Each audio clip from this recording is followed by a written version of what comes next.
You ask Tiger to solve. This deals with linear equations with one unknown. The final result is r equals 9. Let's solve it step by step. Group all r terms on the left side of the equation. Add 2r to both sides. Group like terms. Simplify the arithmetic. Group like terms.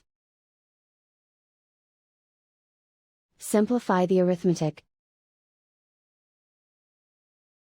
Group all constants on the right side of the equation. Subtract 8 from both sides. Simplify the arithmetic.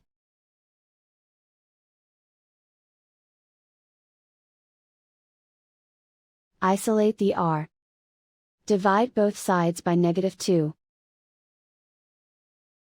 Cancel out the negatives.